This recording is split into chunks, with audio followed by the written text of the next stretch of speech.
다 같이 묵도하심으로 수요 예배를 함께 드리겠습니다.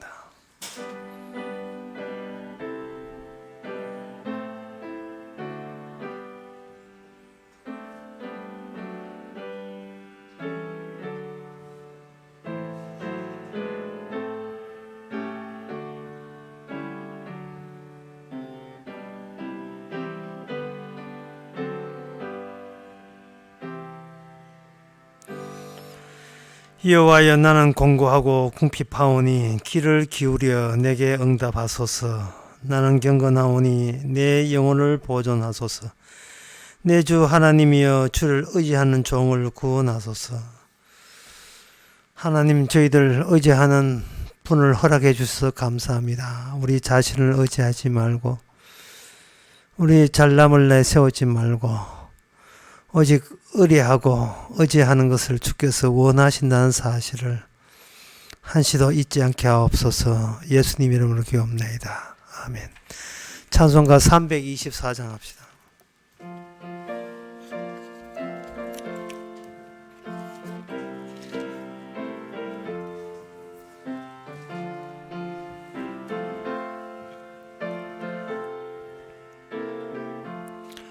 주님 찾아오셨네. 모시어 드리세. 가시관을 서셨네. 모시어 드리세. 우리 죄를 속하려 십자가를 지셨네. 받은 고난 거셔라. 모시어 드리세. 보라 성자 오셨네. 모시어 드리세. 인자 높이 들렸네. 모시어 드리세. 헛된 교만 버리세. 우리 구주 모시고 영원 복락 누리세. 모시어 드리세. 겸손한 자 찾도다. 모시어 드리세. 하늘에서 부르네. 모시어 드리세. 좋은 자리 드리고 주실 은혜 구하세. 하늘나라 세우세. 모시어 드리세. 주여 내가 믿으니 오소서 오소서. 주여 환영하오니 오소서 오소서. 생명길로 이끄사 슬픈 이로 하시고 진리 알게 하소서. 오소서 오소서. 아멘. 이 시간 다 함께 기도합시다. 기도 제목은 우리는 활동하다 말다 그런 가운데서도 지금도 쉬지 않고 활동하시는 것은 우리 주님인 것을 믿어야 됩니다. 내가 논다고 해서 주께서 놓으시는 것도 아니고, 내가 쉰다고 해서 주도 같이 쉬는 것이 아니라 지금도 일하시는 주님의 일하심을 늘 바라볼 수 있도록 다 같이 기도합시다.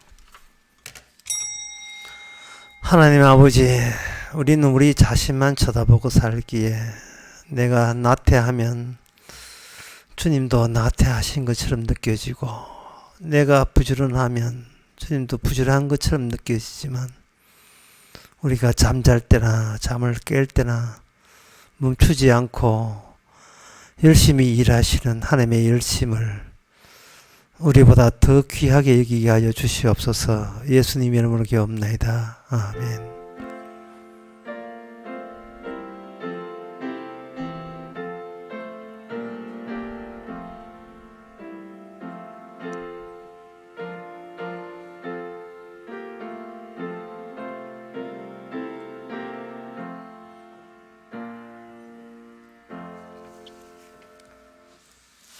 하나님의 말씀 봅시다. 하나님의 말씀은 호세아 9장 10절에서 14절까지입니다.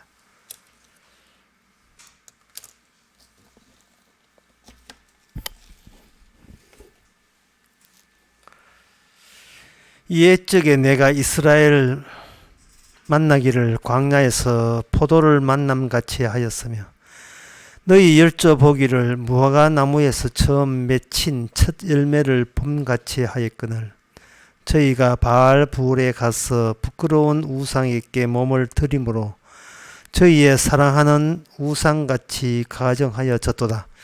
에브라임의 영광이 새같이 날아가리니 해산함이나 아이 뱀이나 잉태함이 없으리라. 혹 저희가 자식을 기를지라도 내가 그 자식을 없이 하여 한 사람도 남기지 아니할 것이라. 내가 저희를 떠나는 때에는 저희에게 화가 미치로다. 내가 보건대 에브라임은 아름다운 곳에 심긴 두로와 같으나 그 자식들을 살인하는 자에게로 끌어내로다. 여호와여 저희에게 주소서. 무엇을 주시려나이까? 청컨대 배지 못한 태와 젖없는 유방을 주시옵소서. 아멘.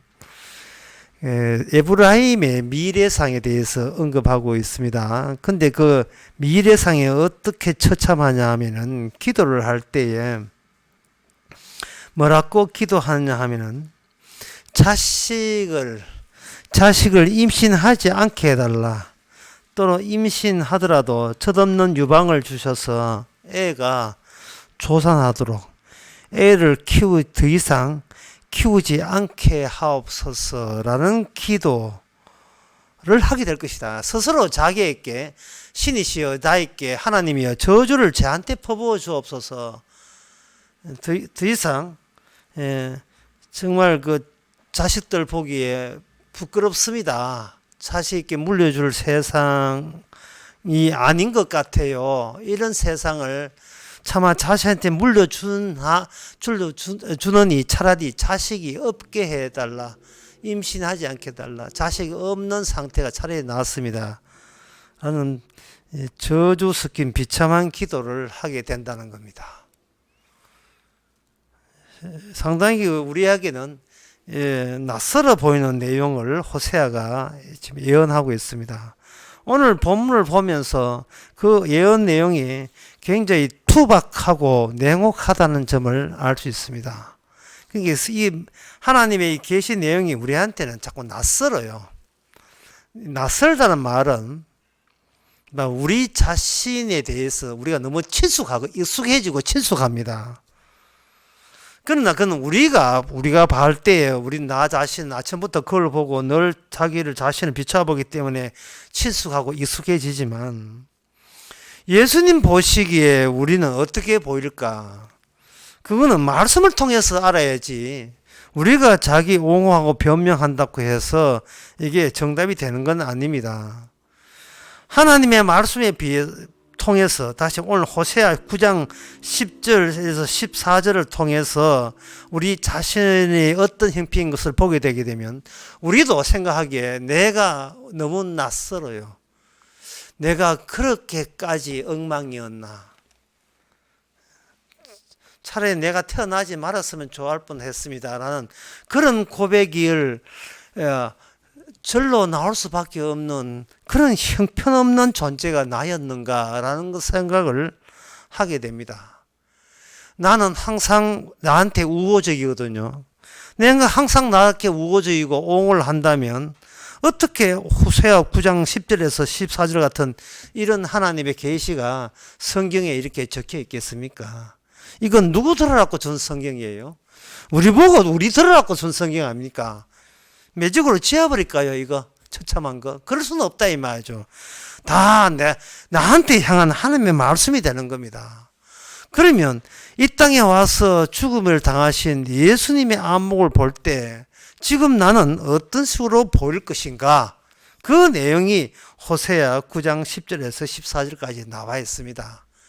이렇게 여기 나와 있는데 이걸 이렇게 한 단어로 추가하면 이렇습니다. 하나님은 언약을 통해서 우리에게 말씀하신다. 여기가 이렇게 하면 아주 간편해요. 하나님은 언약의 하나님이기 때문에 여호와께서는 약속을 던져놓고 그 약속을 스스로 성취해 나가시는 작업을 통해서 비로소 자기 자신을 드러내는 하나님이시기 때문에 호세아를 통해서 예언을 던져놓고 그 예언대로 필히 당연하게 그렇게 되게 하시는 하나님이십니다. 따라서 이 차갑고 투박한 이 내용 말씀은 우리한테 해당되지 않겠기를 그렇게 고대하면 안 돼요. 필히 우리에게 적용이 되는 겁니다. 피할 수가 없어요. 말씀이 우리 보고 하는 말씀이기 때문에. 우리가 이 말씀에 대해서 어떻게 이렇게 가슴에 와닿지 않고 납득이 안 되는 이유는 평소에 내가 생각한 내한테 친숙한 나와 하나님 보시는 나와 너무 격차가 있기 때문에 그렇습니다. 성경 말씀에 주님께서 누굴 보고 욕을 하는데 설마 내 보고 욕하지는 않겠지. 나는 빼주세요. 이거는 반칙입니다. 주께서 뭔가 욕을 하고 욕설을 하고 독사의 새끼들 할 때는 저 다른 사람 보고 바리새인 보고 이야기하지 내 보고는 이야기 안 할 거라고 그렇게 우리 일방적으로 분류를 하시면 곤란합니다. 우리 보고 하는 이야기예요. 성경을 보시면서 제가 수백 번 이야기했습니다. 하나님이 뭔가 지적을 할 때 그 지적당하는 사람은 나하고 상관없다고 하지 마시고 그 지적을 한 그 지점에 후딱 본인을 세우세요. 하나님이 지적하는 바리새인 보고 지적하든 가룟유다 보고 지적하든 그 지적하는 그 지점에 후딱 나를 거기에다가 세우세요. 세우시게 되면 베드로 보고 하나님께서 나무랄 때도 그 자리에 우리가 베드로 치워버리고 우리가 그 자리에 서 있어야 돼요. 그럴 때 비로소 그 모습을 지적한 모습을 구경하지 옆에 보서 구경하지 말고 직접 그걸 맞닥뜨리는 겁니다. 수영장에 주부들이 오전에 수영장에서 수영 강사를 받겠다는데 수영 강사는 아주 복장을 수영복으로 탁 갖춰가지고 지금 곧 물에 뛰어들어갈 자세를 하고 이제 수강생 아줌마들 이렇게 왔는데 아줌마들은 수영복을 차림으로 이 수영장에 들어오지 않고 집에서 홈드레스 입고 노트 펴놓고 하는 말이 물에서 뜨는 방법을 이런 식으로 설명해 주세요. 헤엄을 칠 때 50m 헤엄을 왔다 갈 수 있는 어떤 방법을 알려주세요.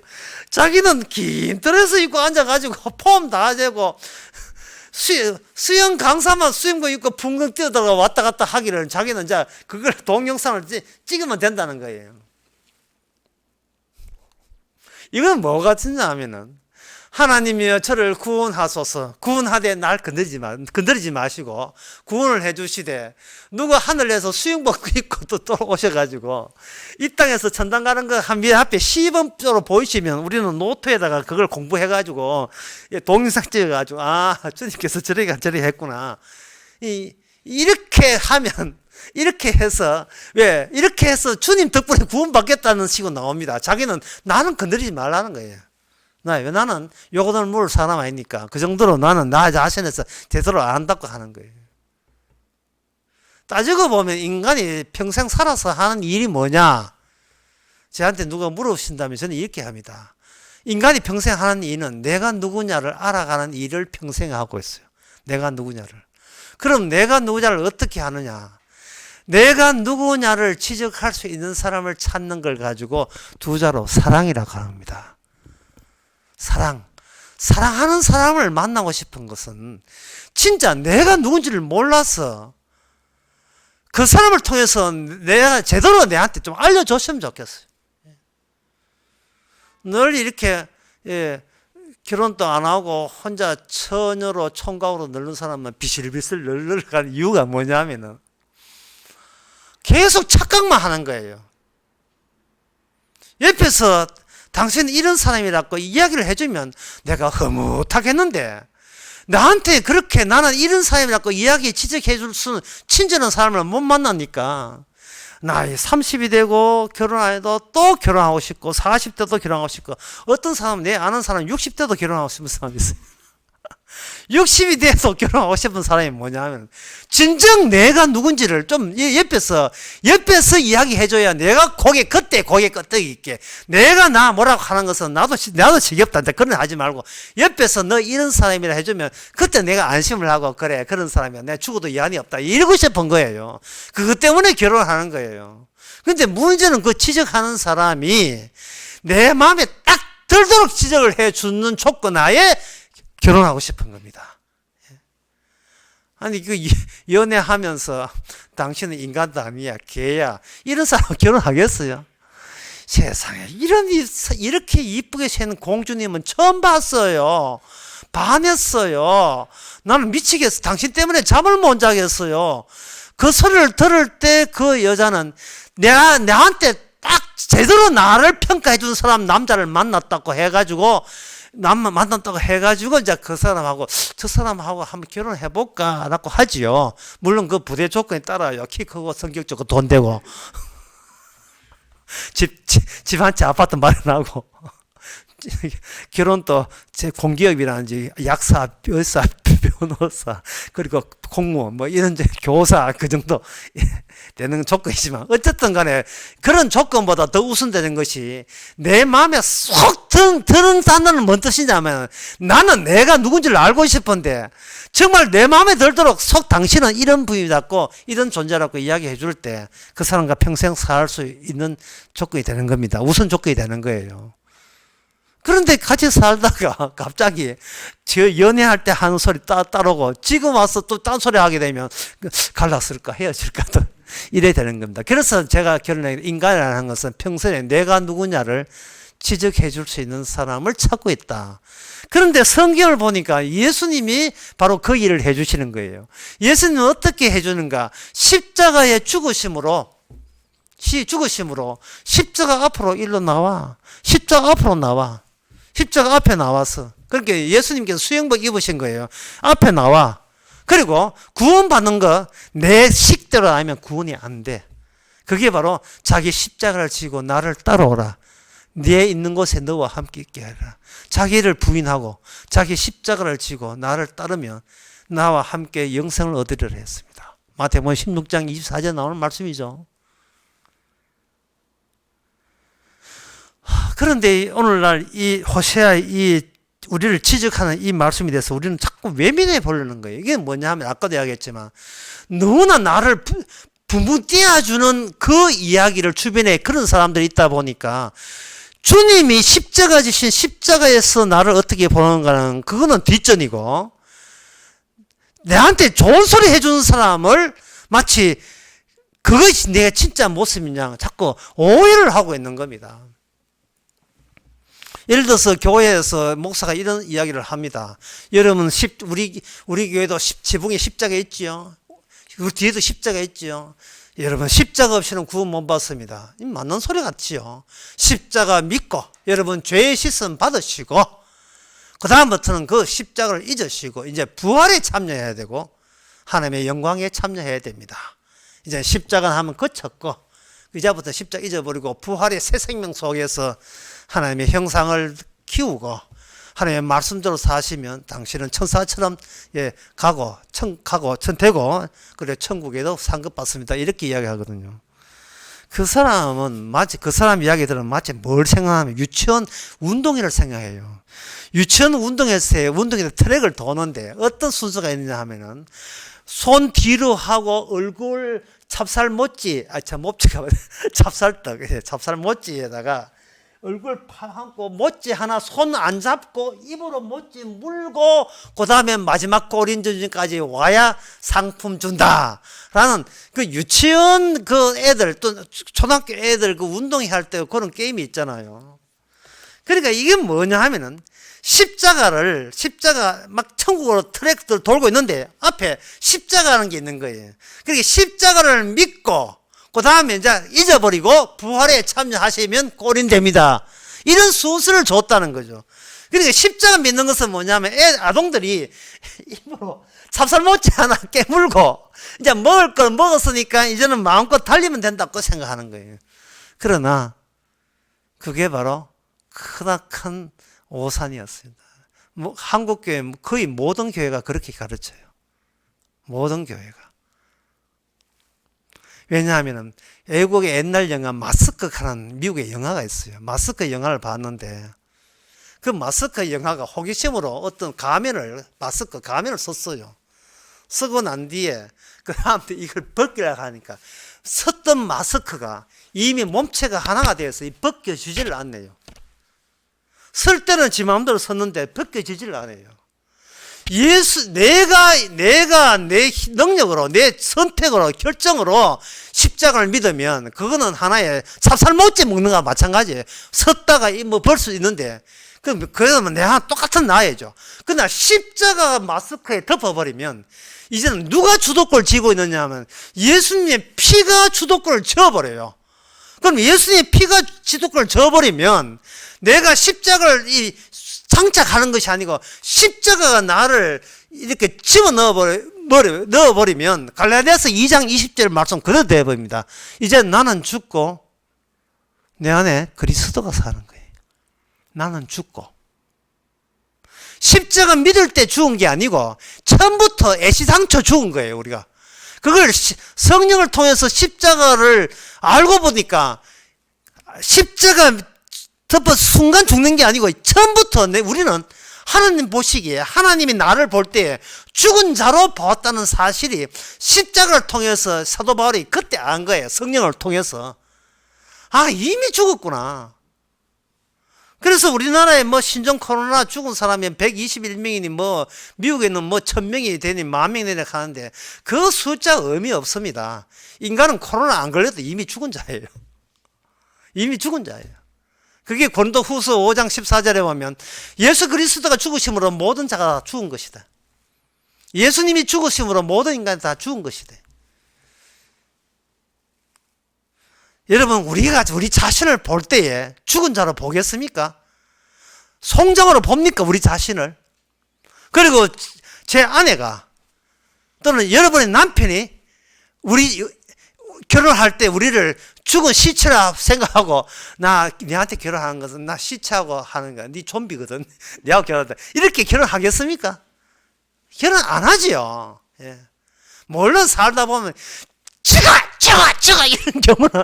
이런 경우는 예, 허다하죠. 갈수록 이제 많아지는데 죽어! 이 꼴보기 싫어! 죽어! 나가 죽어! 이럴 수는 있지만 처음부터 결혼할 때부터 정말 나를 죽은 자로 아무도 보지 않습니다. 그래서 우리는 주님의 하는 이야기, 사도 바울의 이야기가 낯설어요. 굉장히 낯섭니다. 그런데 성경에 보면 그게 이스라엘은 어떻게 구성되느냐 하면 창세기 22장 2절에 의해서 구성이 되는 겁니다. 창세기 22장 2절에 보면 1절부터 보면 그걸 후에 하나님이 아브라함을 시험하려고 그를 부르시되 아브라함아 하시니 그 가로되 내가 여기 있나이다. 여호와께서 가라사대 내 아들 내 사랑하는 독자 이삭을 데리고 모레아 산에 가서 내게 지시한 땅으로 번제를 드려라. 자기 자식을 죽이래요. 자기 자식을 죽이라는 겁니다. 하나님의 뜻은 이런 뜻이에요. 아브라함은 아기를 가질 수 없어요. 자식이 없습니다. 자식이 없으니까 자식이란 말을 떼버리면 그냥 없는 거예요. 자식이 없는데 하나님이 천사 3명이 와서 없는 자식을 만들었어요. 그러면 아브라함은 그 없는 자식을 굉장히 사랑하는 겁니다. 자식이 없다 있었으니까요. 그런데 없는 것을 없는 데서 있게 했고 그 있는 것을 도로 없애라는 겁니다. 아브라함 손으로. 주실 때는 하나님으로 손으로 주셨지만 죽일 때는 인간 네 손, 아브라함 아버지, 인간 아버지 네 손으로 죽이라는 겁니다. 없는데 생겼다, 좋구나 했는데 그 좋은 것을, 그 그 내가 좋은 것을 내 손으로 내가 없애서 없게 만들 때에 이게 무엇을 뜻하느냐 하면은 이미 죽어 있는 인간을 하나님이 살리는 방식에 대해서 이삭을 통해서 그걸 알려주시는 거예요. 이삭을 통해서. 자식이 없는 데서 있고 있는 것을 죽이시고 그 다음에 또 한 가지 죽을 뻔했는데 죽어야 되는 걸 마땅한데 죽으라고 해놓고 그 다음에 옆에 있는 수풀에 있는 양을 대신해서 바꿔치기 해서 살리는 방식이에요. 바꿔치기 해서. 그러니까 구원되는 방법이 복잡해요. 현재 있는 나를 구원해달라. 그건 애초부터 그 스케줄은 없어요. 그 하나님의 계획 속에는 이런 게 없습니다. 나 여기 살아있습니다. 나를 건져주세요. 이건 없어요. 일단 하나님은 나를 살아있다고 보지 않고 죽었다고 봐야 비로소 네 구원이 보인다는 겁니다. 살아있다고 한다면 주님의 스케줄이 전부 다 무효가 되어버려요. 하나님은 여기 있는 것을 없애버립니다. 내가 여기 있음을 없애버립니다. 죽음 마땅한 걸로 봐서 죽게 만들어요. 그래서 이 죽게 만드는 것을 어떻게 죽게 만드냐. 아브라함 같은 경우에는 원래 자식이 없는데 이스마엘 하는 자식이 있잖아요. 그건 자식으로 간주를 하지 않습니다. 그래서 내가 여기 있는 것을 하나님의 구원의 백성이 여기 있는 걸로 간주하지 않아요. 마치 우리는 이스마엘 같아요. 아까 제가 말씀드렸죠. 주님께서 뭔가 아이라 할 때에 그건 내 이야기라 하지 말고 펴주지 마시고 아이라 하는 그 장소에 나를 거기다 꽂아 넣으세요. 어떤 이유래? 뭐 때문에 주님께서는 이 이스마엘을 아니라고 하느냐? 그 이유를 알아야 이삭의 의미도 알고 아브라함 의미를 알게 하겠습니까? 우리가 성경 해석이 자꾸 창의 요소가 되는 것은 뭐냐면 하나님이 아니라 하는 것을 이건 나무 이야기 듣는 게 그게 창의 해석에 방해가 돼요. 아니라 할 때는 오히려 아니라는 자리에 내가 거기다가 나를 놓으세요. 놓게 되면 왜 이스마엘은 안 됩니까? 라고 물을 수 있어요. 이스라엘은 육에 속했기 때문에 안 되래요. 혈육에 속했기 때문에 안 되는 겁니다. 오늘 본문 호세아 9장 11절부터 보게 되면 11절에 보면 하나님이 예언하기를 에브라임의 영광이 새같이 날아가니 해선함이나 아이뱀 작은 스낵이라는 뜻이 아니고 아이 벤다는 아이가 임신한다는 뜻이에요. 해선함이나 아이를 가지는 것이나 잉태함이 없으리라. 누구 자식이요.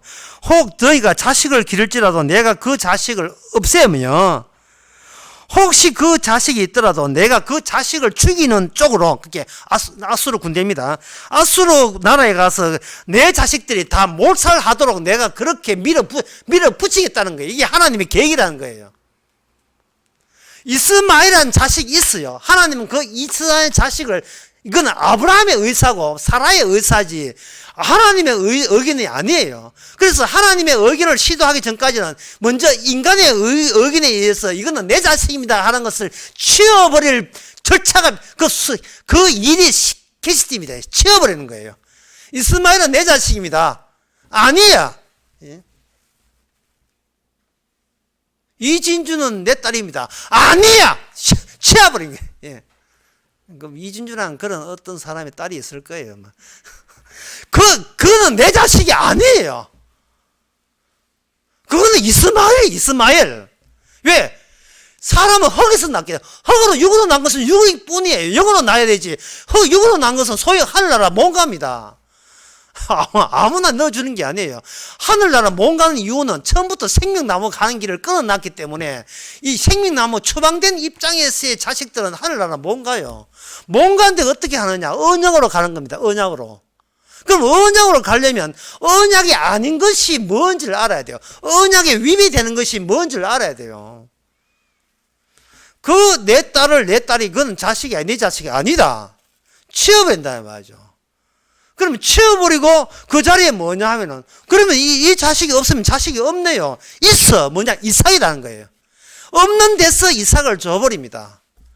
그러면 나는 자식을 하나 얻었구나. 자식을 얻은 게 아니고 그 자식이 내가 왜 이스마엘은 자식일 수 없는가를 보여주기 위해서 이삭이라는 것을 하나님께서 친히 다루면서 내보고 잡아라는 겁니다. 죽이라는 겁니다. 이거는 마치 내가 내 딸을 죽이라는 것과 똑같은 거예요. 그러면 이걸 어떻게 죽여? 내 자식인데. 그래서 하나님의 주식은 하나님이 주실 때는 영원히 가지라고 준 건데 이걸 왜 죽이지? 그런데 죽을 때 네가 놓친 게 있다는 게 뭐냐 하면 그냥 줬다고 해서 내 자식이 아니고 바꾸치기라는 요소가 포함이 될 때 그때 내 자식이 되는 거예요. 그러니까 내 딸이 예수 그리스도의 성령을 받아가지고 예수님의 몸과 같이 주님 안에서 구원받을 때 비로소 내 자식은 내 자식이 아니라 뭐로 바뀌냐? 주님의 자녀로 바뀌는 겁니다. 주님의 자녀, 뭘 둘이나 앉아있죠. 주님의 자녀로 바뀌는 거예요. 그리고 그 자식을 통해서 우리가 알 수 있는 것은 내가 내 새끼다, 내 자식이라고 옹호해서는 안 된다는 겁니다. 하나님이 주신 선물이지 내 솜씨의 능력으로 난 게 아니라는 거죠. 그걸 호세아에서 보여주는 겁니다. 호세아에서 에브라임, 다 이스라엘이죠. 이스라엘은 하나님이 이스마엘 계통이 아닙니다. 이스마엘 계통은 저 모압의 앞몸이에요. 오직 하나님이 이삭 계통이 이스라엘 에브라임이거든요. 근데 이삭 계통 에브라임이 뭐를 놓쳤냐 하면 언약을 빼버렸어요. 언약을. 하나님 바꾸치기 하는 그 내용을 빼먹었어요. 자기는 여호와 안다는 거예요. 이만하면 하나님 백성 약속의 땅에 사니까 이제는 됐다고 여기는 거 뭐이죠? 거기 된 게 아니에요. 늘 내가 여기 존재한 것보다 언약이 나와 함께 존재해야 돼요. 내 안에 예수 그리스도가 살아 있어야 그게 하나님의 백성이다 이 말이죠. 그런데 예수 그리스도가 어떤 분이냐 하면 바꾸치기 했는 분이거든요. 아까 마스크 이야기 했죠. 십자가로 인하여 십자가를 서버리면 이제는 내가 십자가를 소유하는 것이 아니고 십자가 그 의미를 위해서 내가 소유당하는 겁니다. 주님을 위해서. 그래서 나는 날마다 죽고 주님은 날마다 사는 거예요. 그게 그 사도 바울의 편지에 여러 군데 나와 있어요. 나는 죽고 내 안에 그리스도 산다. 이게 여러 군데 하는 고린도 후서 같은 경우도 대표적인데 뭐냐면 난 날마다 내가 죽음에 넘기우면 내가 날마다 죽는 것은 내가 죽어야 내 안에 있는 그리스도 생명을 나타내게 함이라. 고린도 후서 4장의 말씀에 그게 나오거든요. 참 그런 걸 볼 때에 여기 4장 10절에 보면 우리가 항상 예수 죽인 것을 몸에 짊어지면 예수의 생명도 우리 몸에 나타나게 합니다. 우리 산자가 항상 예수를 위해서 죽임에 넘겨오면 우리가 살아있는 우리가 산자가 항상 예수를 위해서 죽임에 넘겨오면 예수의 생명이 또한 우리 죽을 육체에 나타나게 합니다. 우리를 죽을 육체로 간주한다는 거예요. 그렇게 규정해놓고 너는 죽을 여천데 살아가는 이유가 예수님의 생명 때문에 살아간다는 거예요. 로마서 7장에서 성령 받은 사도 바울이 이런 고백합니다. 나는 선하고 싶어. 하지만 내 안에 선보다 누가 우세냐? 악이 우세하는 거예요. 성령 받은 사도가 하는 말이 나는 선하고 싶은데 선보다 악이 더 우세하다는 거예요. 하나님의 말씀을 오니까 율법이 오니까 그럴 때 자기는 뭡니까? 오라 공고한 사람이다. 누가 나를 구원하랴. 그놓고 돌아서서는 뭐냐? 주 예수님을 위하여 찬양하리라. 이게 뭐냐? 매일같이 그래요. 매일같이 선하고 싶어도 악이 우세해요. 나는 그 말씀을 지키고 싶어도 그 말씀을 못 지킴이 더 강렬하게 작용합니다.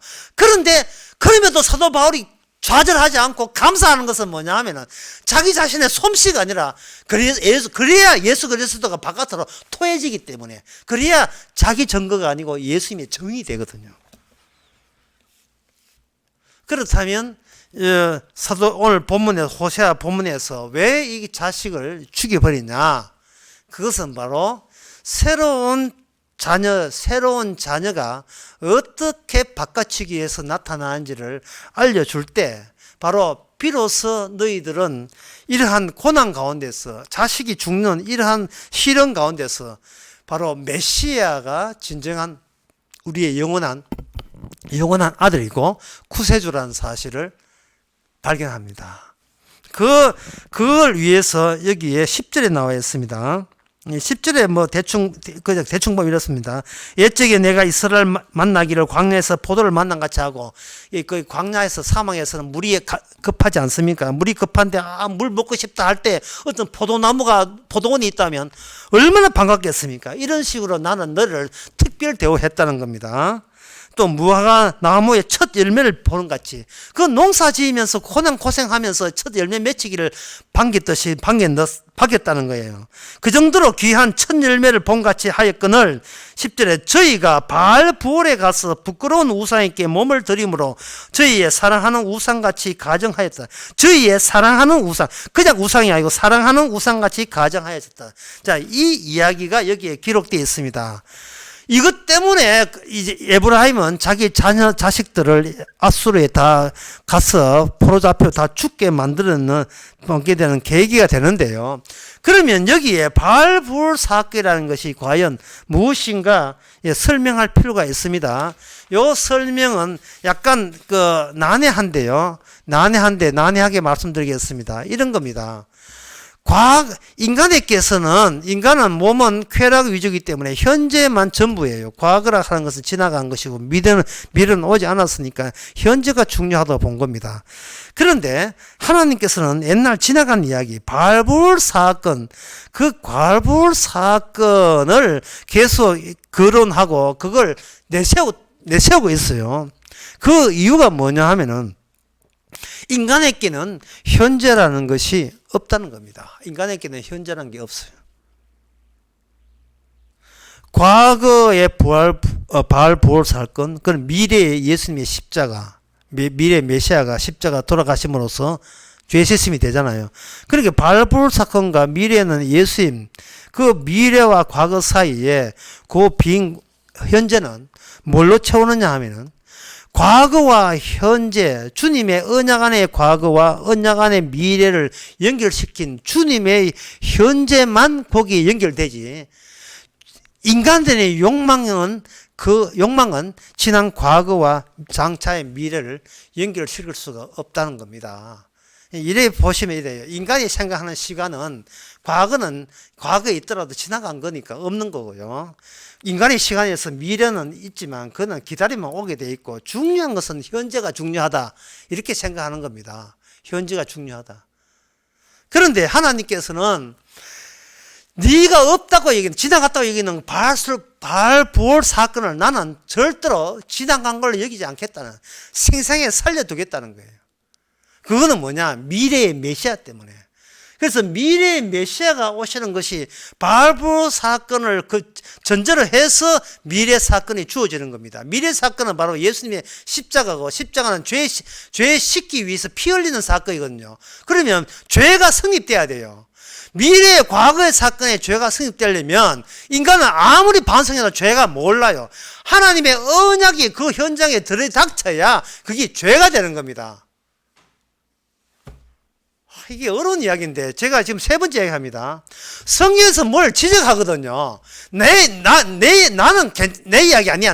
나쁜 사람 이야기라고 하지 말라는 이야기예요. 그러면 우리는 언약 안에 못 들어가요.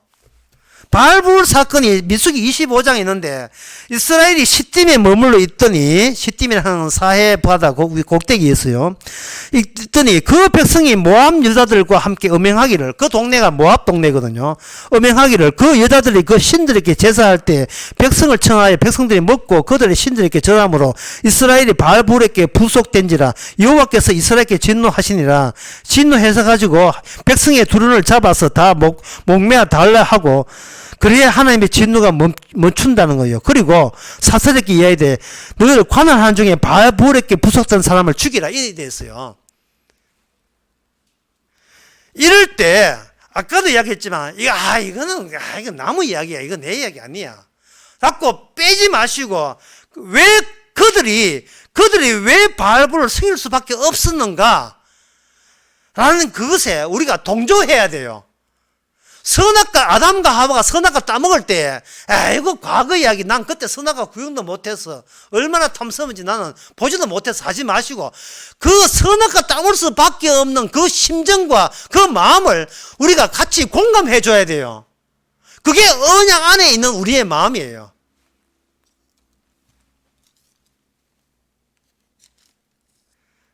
그래서 여기에 연명으로 죽은 자가 2만 4천 명 죽었습니다. 지금 또 신종 코로나 같아요. 2만 4천 명이 전염병으로 죽었어요. 여러분, 이것을 우리가 하나님이 범죄해가지고 우상숭배해 죽이거나 이렇게 생각하지 마시고요. 절대로 생각할 때 그렇게 생각하면 안 돼요.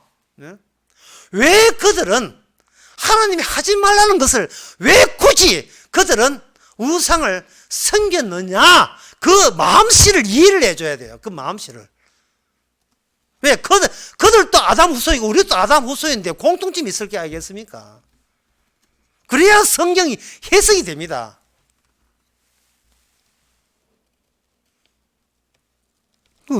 왜 그들을 죽이느냐? 그건 제가 언급을 했어요. 하나님께서 나를 구원하시고 하나님께서 나를 살려주시고 애굽에서 나오게 하시고 광야에서 먹을 걸 주셨다. 아무리 이야기해도요. 그거는 지나간 과거입니다. 인간은 과거에 얽매이지 않아요. 인간은 현재만 보고 살아가요. 인간은 현재의 마음 땡기는 대로 살아간다고요. 현재 과거에 우리 서로 결혼하자 뭐 이렇게 결혼할 때 뭐 약속을 해도 그건 과거고 지금 당신과 나는 어떤 사이냐 그게 인간에게 확 다가오는 겁니다. 지금은 현재. 어떤 사람은 말하기를요. 난 나이 70대 때까지 지금껏 나는 한 여자만 바라보고 바람 피운 적이 없다 하는 거거든요. 나이 70대기 전에. 근데 그 사람은 아직 안 죽었어요. 아직 80 남았고 90 남았어요. 예? 그래, 장담하면 안 된다니까요. 사람은 과거에 뭘 안 했던 지금 뭘 하고 있는가, 지금 뭘 하고 있는가 중요해요. 지금 어떤 마음인가. 그 마음은 본인이 정하지 않습니다. 하나님의 언약이 정해요. 인간이 죽는 이유는 다 이유가 있어요. 그것은 바로 죄의 값으로 죽습니다. 그렇다면 나이 70이든 80이 되든 그 십계명이 나와 있는 그 모든 말씀은 우리에게 늘 이미 그 죄를 지을 수밖에 없는 존재로서 우리는 살아가고 있습니다. 왜? 이미 우리의 벌은 죄값으로 죽는다가 확정된 입장에서 이미 죽어야 될 인간으로서 남아있는 것은 도대체 무슨 죄를 지었기에 내가 하나님 앞에 처벌받아야 되는 그 문제만 남아있다 이 말이죠. 그걸 시범적으로 누가 보여주느냐?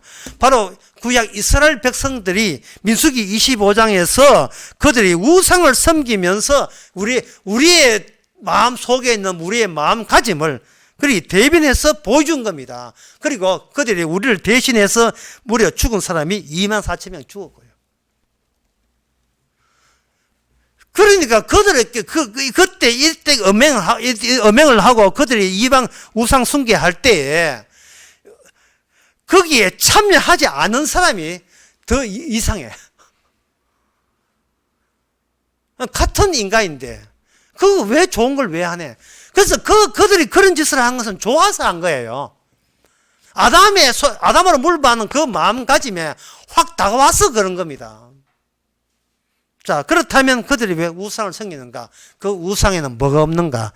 우상에는 바로 너는 지금 살아있다고 우상이 지적해 주기 때문에 그렇습니다.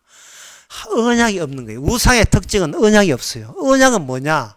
너는 죽은 자인데 내가 너를 매일같이 살려낸다가 언약이거든요. 그런데 우상에는 뭐가 없느냐 하면은 너는 죽을 필요 없어. 너는 당당하게 살아있어. 따라서 살아있기 때문에 네 원하는 대로 네 하고 싶은 대로 살면 돼.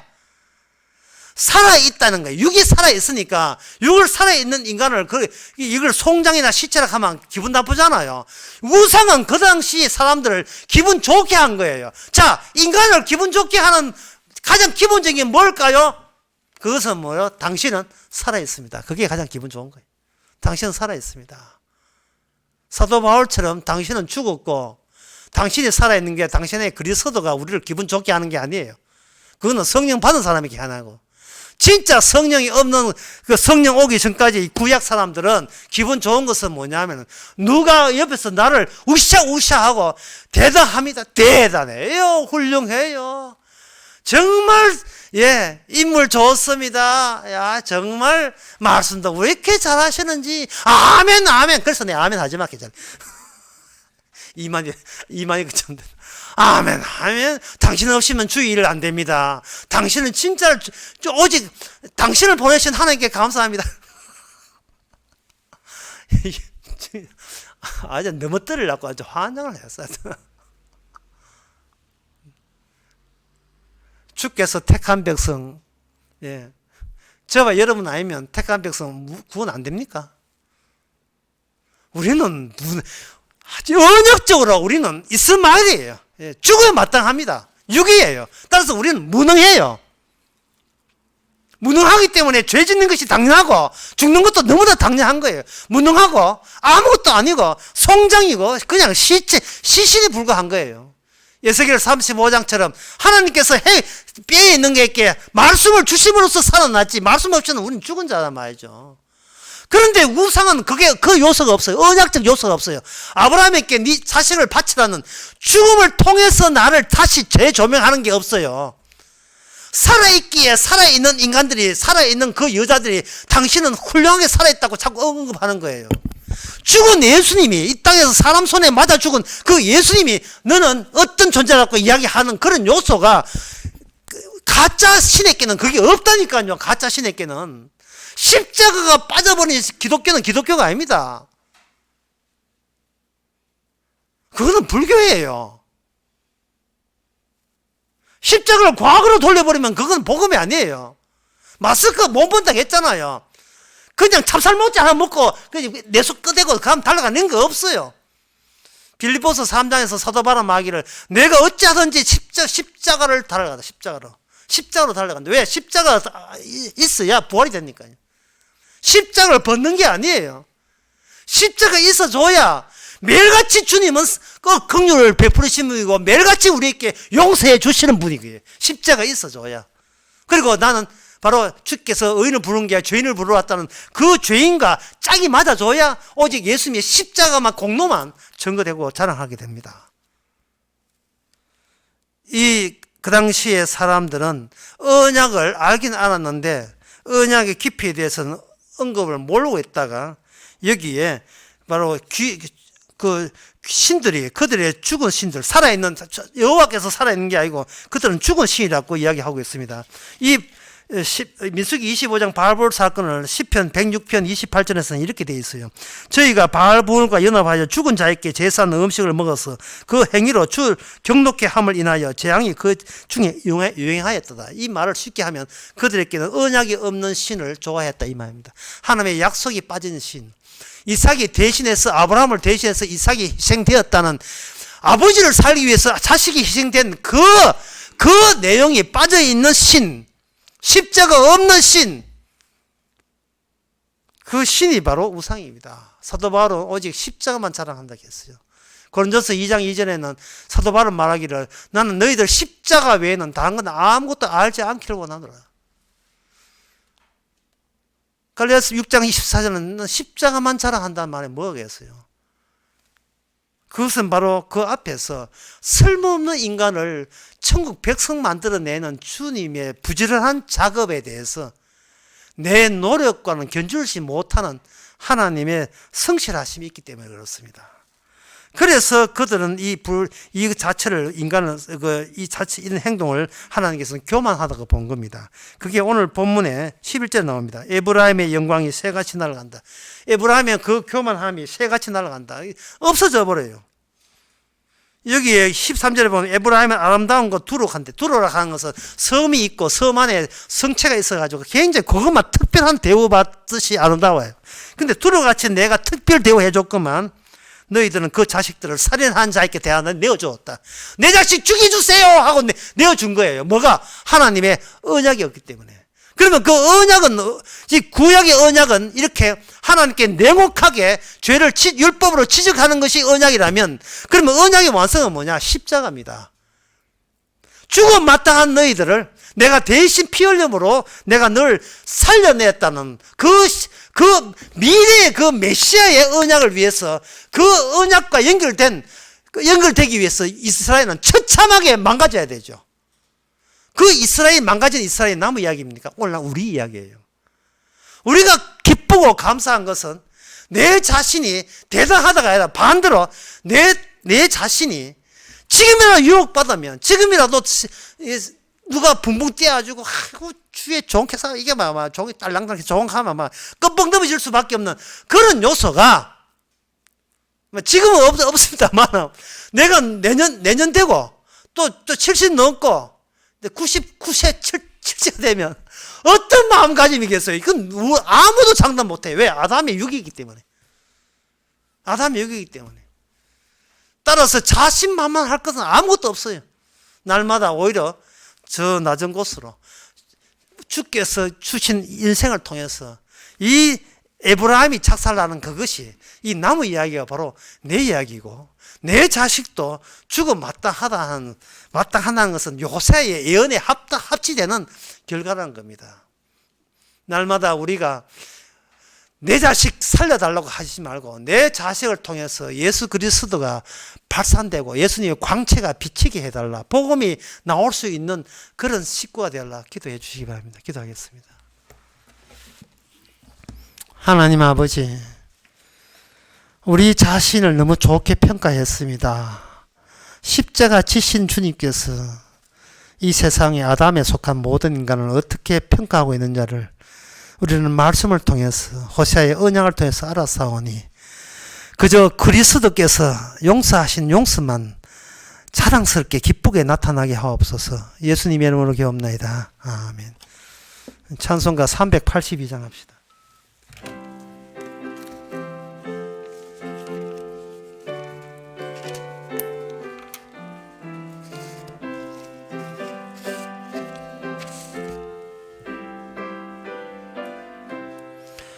허락하신 새 땅에 들어가려면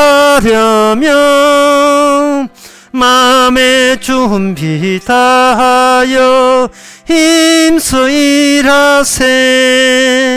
여호수아 본바다 앞으로 가세. 우리 그할 처소는 주님 품일세. 시험 환난 당해도 낙심 말고서 마음의 걱정 버리고 힘써 일하세. 여호수아 본바다 앞으로 가세.